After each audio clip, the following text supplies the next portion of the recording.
Wow. Oh man, this episode. I've always been known for being fair, and just as I can critique something that's bad and I can tear it apart, I can also praise something when it's good, and this episode was great. It was a great episode. It's the best episode of Naruto Shippuden that we've gotten all year, and it's up there. It's one of the best episodes. I mean, just in terms of animation, the music, like everything. I think everything came together in this one episode, and it got me immersed into the Naruto universe. And I'm willing to say that this is one of the few anime episodes that I think can substitute the manga chapters in terms of quality. I think this is a much better way of showing the story that Kishimoto wanted to show. And I think that's kind of the thing with this fight, though, is that this fight is very visual in nature. Specifically, this fight, because you're changing terrains, you have different environments, you have different things going on, and just watching it as a consecutive stream of actions and just animated was a whole new experience that I didn't get in the manga. So that's the point, folks. You praise something that's good and you critique something that's bad. I have very highly educated standards of quality, and you do not give up those standards for anybody, all right? For no one. That's the whole point of being a reviewer. People ask me all the time, "Sir, how can I be more like you?" I say it's very simple. There's no top secret ingredient. Just shit on Naruto when it's bad, praise it and hype it up when it's good.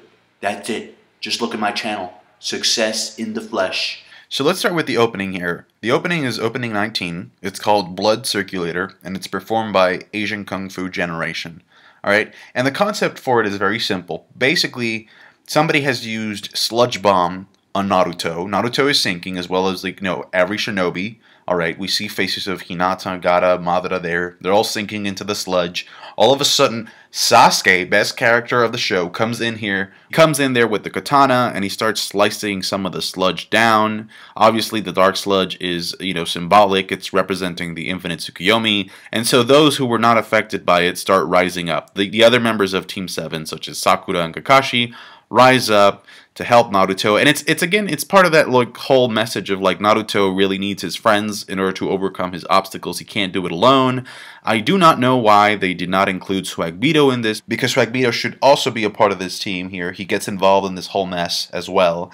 And overall, the concept was very simple, but I thought it worked. It worked as an opening. The music was really good. No,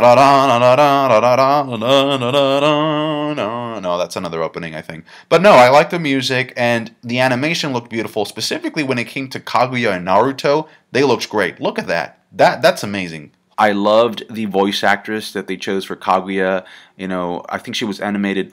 Throughout this episode, she was animated very, very well. Something that really stood out to me was her hair, just how long it is and how majestic it looks. So in the beginning, Kaguya is choking Naruto and Sasuke with her hair, and then she notices that both Naruto and Sasuke have the tattoo.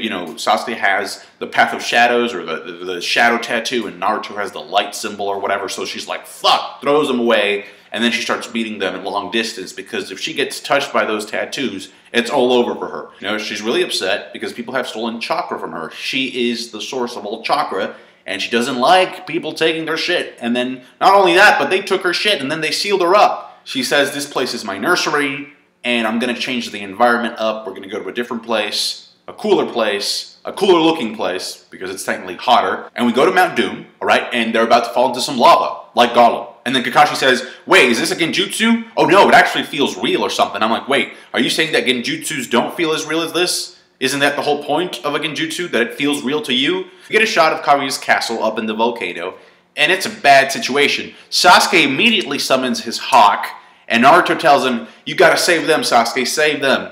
Sasuke does the exact opposite. He's like, fuck them, I don't care, you're my man, Naruto. Saves Naruto. And Kakashi, actually, they don't even show this, because it would be just so weird for just Kakashi to have time to grab a scroll, attach it to a kunai, and then shoot it upward as he's falling to the lava. So he saves himself and Sakura with the scroll, and he semi-crucifies Swagbeto, and I don't know how the pain of that doesn't end up waking him up. So it's funny and tense at the same time. And actually, I thought they expanded on something that it didn't do in the manga, and I kind of like it.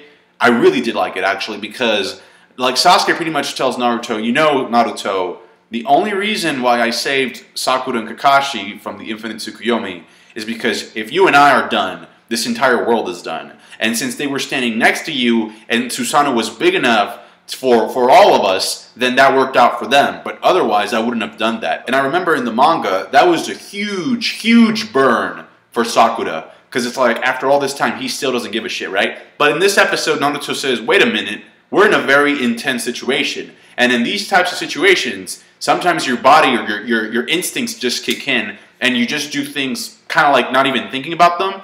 So that kind of like, I like the fact that this happened because it kind of makes it more credible in terms of what happens by the end, if you know what I'm saying. Because otherwise it'd be like, Sasuke's still a fucking douche. So they kind of fixed that thing a little bit in a way here with a direct reference to the Sabusa arc and how Sasuke just immediately protected Naruto. By the way, breaking news, Naruto can now levitate, and that's the ability that he uses to end up saving the rest of his friends. He can also use his orbs as platforms, and that's where Sasuke ends up standing. And so he saves his friends. Sasuke's hawk disappears, just goes poof.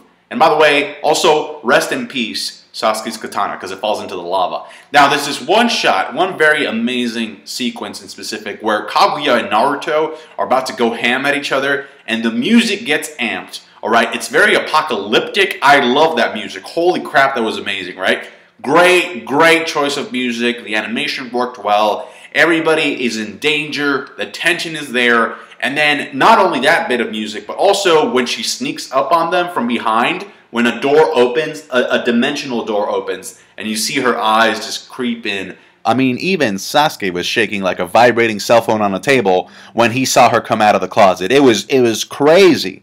I mean, and understandably so, right? Sasuke would be scared because she melted freaking Susanoo. She melted the swords of the Susanoo. And now Sasuke's like, I can't spam this anymore. What are we going to do? To give him credit, though, he definitely has been able to master the teletransportation technique that he can use with the Rinnegan. And I like how he used it at one point to smash himself into Naruto in the air. And I guess the whole point of like Kaguya's revenge, or I guess resentment, is that she feels betrayed. She feels betrayed by her own blood. You know, Ashura and Indra, you know, they ended up sealing her, and then, you know, she left Black Zetsu to record everything so that she could watch a movie when she came back. It's so weird how, like, from the beginning, like, the establishing of the Akatsuki, like, you never thought that Black Zetsu was, like, you know, that important, I guess, because of his role as a spy, but it turned out he actually outlived most of the Akatsuki members.